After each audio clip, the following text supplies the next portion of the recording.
Ayun, what's up mga tol? Isang Dito na po kami mga tolo sa aming welcome po tayo mga tol sa ating YouTube channel. sa aming bahay. Oh. Yan mga tol, pasensya na po mga tol no, na akala ko kung ano ang emergency. Sabi ng emergency Oh. ng papa ni Humihingi po ako ng pasensya tol. Kasi po yung nasabi na emergency, nakalimutan ko lang po yung birthday ng papa ko tol.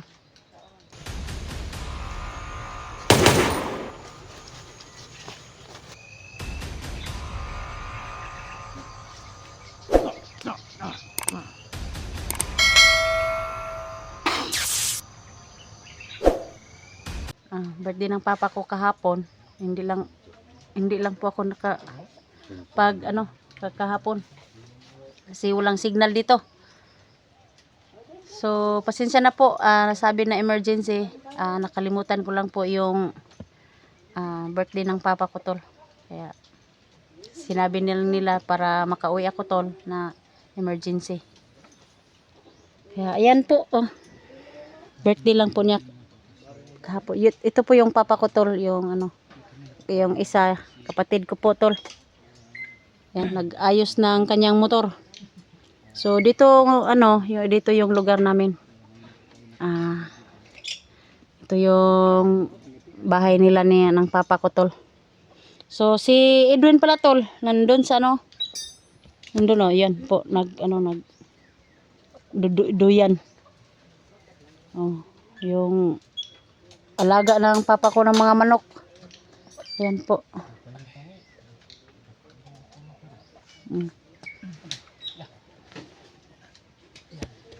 So, ito po yung kalagayan namin dito sa bukid. Yan. Yung kapatid ko tol. Ayan po. Nag-ayos ng kanyang motor kasi nasisira.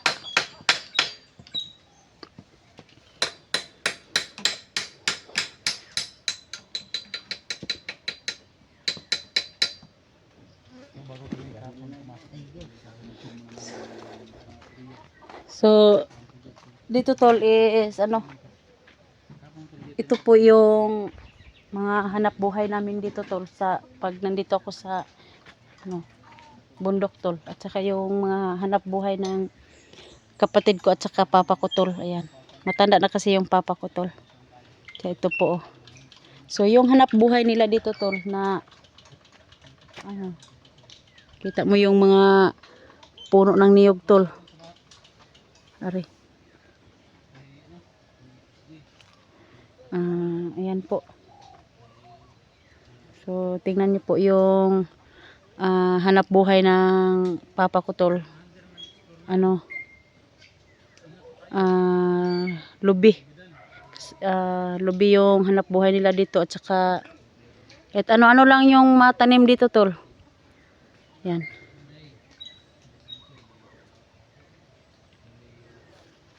Ito ko yung ipakita ko po lahat ng hanap buhay ng papa ko tol kahit matanda na po. Ito po yung puno ng lahat ng mga puno ng niyog niya matol dito. So ito tol.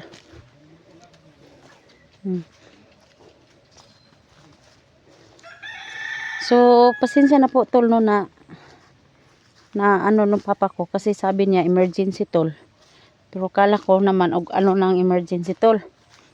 Sabi niya para daw uuwi ako agad. So para uuwi daw ako na maano ko sa kanya. So giprank dahil nila ko tol, pasensya na po tol. So prank lang ko nila nga para makauwi daw ako dito. Ang ingay ng mga aso dito tol. So ito yung bahay namin tol. Dito sa dito sa bundok.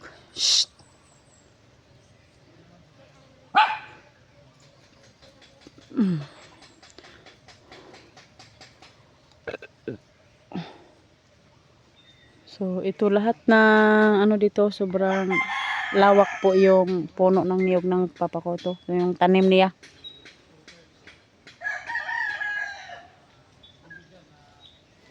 So, ayan po yung hanap buhay ng papa ko dito, tol. So,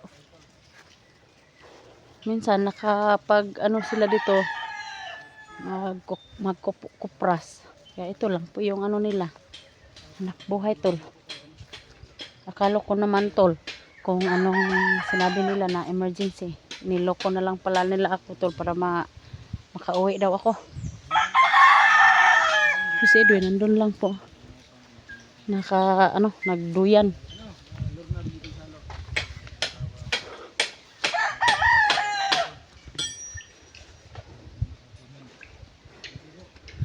Ano pa ito doon, yung lahat ng doon sobrang ano dito.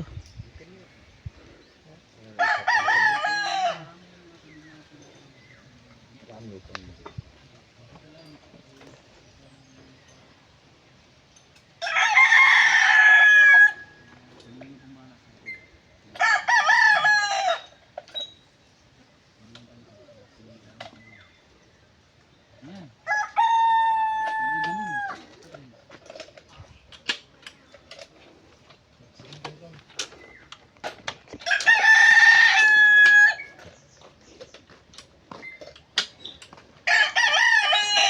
Wala guys, dito lang kami.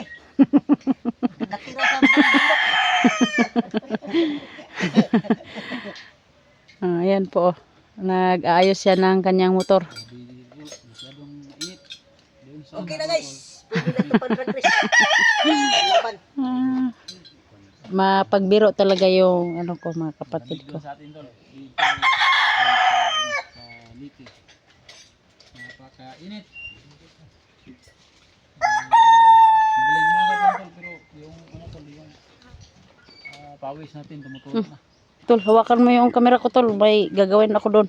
Harapit. Doon lang ano, sa loob ng bahay. Sige.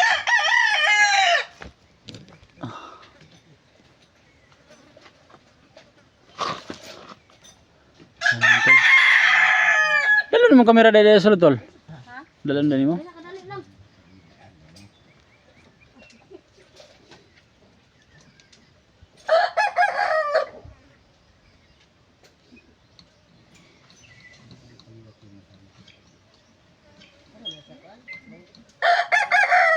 Dito po yung ano tol. Yung pangunahing kabahayan na dito tol is niyog. Kitang katamingin tol, may niyog. Dan nakapalibot tol. Pangalawa siguro pagtatanim. Kapag uuling, yan yung pangunahing mga hanap buhay dito tol. Kaya mahirap lang dito, medyo malayo sa ano.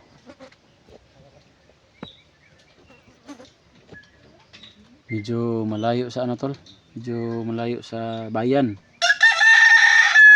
Galing bayan papunta dito tol, nasa malapit 1 oras. So yung daanan tol, yung may na-upload ko na yung video na yun lang talaga yung daanan. Maliit. Saka tapos tol, kung maulan, maputik. Mabuti na tol at tayo po ay naka swerte tayo ngayon kasi hindi maulan, kaya nakapasok tayo dito. So yun po yung motor ko tol.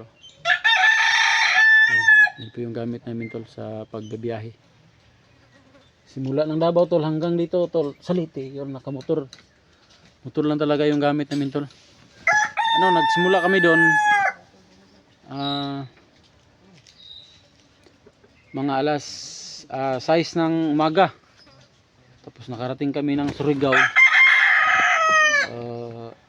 mga alas 5 na ng hapon. So isang araw yung biyahe natin tol, nasa 9 na oras o 8 oras ba yun. Tapos sakay ng barge tol, nasa 2 oras. Tapos pagdating namin dito tol, dun sa San Ricardo, mga alas 9 na ng gabi. Kaya tuloy-tuloy yung biyahe namin tol. Yung ano pala tol, nangyari sa amin pagpunta dito is nawala kami sa daan ba. Hindi na naka ano tol, yung pagmamaniho ko ng motor, naka-idlip ako. Yung unang idlip ko, buti na lang ato ano, wala tayong na ano tol, wala tayong yung nasa kalsada pa ako nakadaan ba. Tapos pangalawa tol, idlip naman ako na ng mga alas 2 na ng umaga. Doon na tol, nagsisimula yung problema namin kasi mga alas 2 na ng umaga, ano tol, pag tanaw ko sa ano tol, mga yung may mga palatandaan sa daan tol, nakita ko hindi na yung daanan papunta dito. So yun ang problema namin tol, punta dito. Tapos nag-Google Map ako tol. Sabi kung bumalik ako, nasa 43 minutes na yung biyahe tol, makabalik doon sa may ano tol, may crossing na ano, nawala kami. Tapos nasa 60 kilometer na. So mga 1 liter na yung ano tol, magamit namin. Tapos dagdag pa sa oras tol na papunta dito. Kaya ang ginawa ko tol, manap ako ng ibang daanan. Google Map ulit. Tapos tinignan ko yung daan papunta dito. Sa awa ng Panginoon tol, gamit talaga yung anong tawag doon? Bago na kasi yung modern technique o sayo. Okay. Salamat tol. Oh. Kaya nakarating Tol, dito tol, tol, gamit pero ang naka-ready na po yung ano ko tol oh.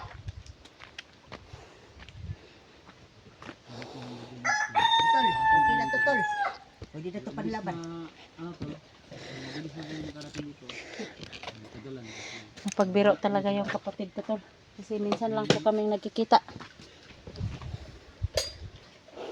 Ano tol, nakatulog tayo ng biyahe. Kini nabalik mo po ni. Hindi naman eh. Pero Kani. Itong pag iyaw ng marbis baboy. Ito po. Ito yung, siya po yung tumawag dito sa ano? Sa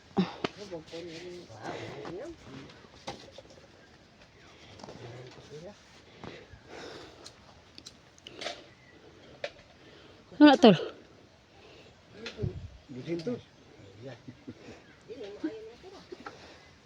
Ito, dito po sila yung ano ko. Mama ko, tsaka papa ko, kapatid ko. Yan po. Guys daw. ah.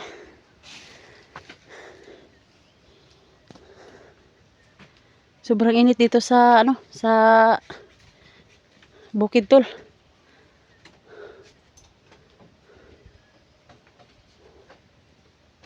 Teka, naglamok eh. Maglog mong itin. So asa yang ambag.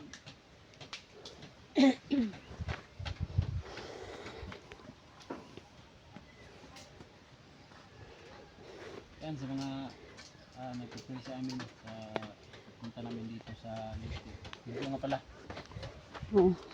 Maraming salamat sa inyong mga ano, sa inyong pagsuporta sa amin sa pagpunta namin dito tol. Yung tulong po yun sa amin kasi may alala pa sa amin. Nagpipray sa amin. Ayan po. So, pag nandito po ako tol, pag nandito po ako, minsan po nilubos-lubusan ko na lang po yung pag-uwi ko dito sa amin tol, kasi minsan lang po ako makauwi dito sa ano, sa bukid. Minsan lang po ako makauwi dito sa aming bahay no, sa bahay ng papa ko. Minsan lang po ako ano dito.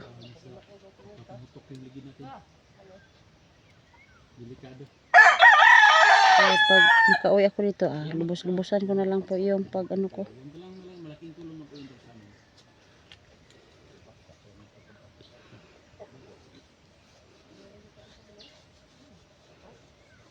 Lahat ng mga kaibigan natin, Sa lahat ng mga supporters ko po dyan, maraming shout out po sa inyong lahat na. At maraming salamat po.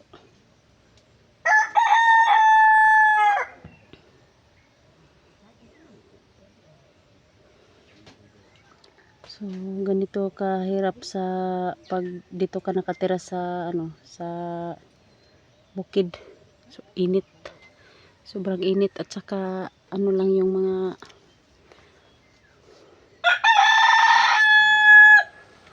dito.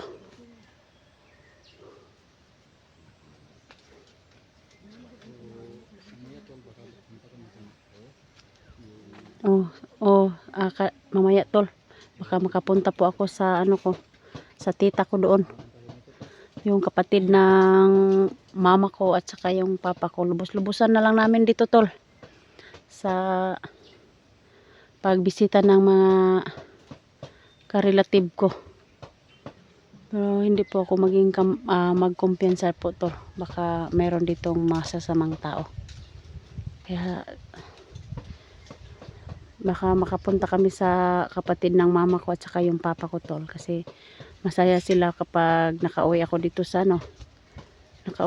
sa aming tinirahan dati sa bata pa kami.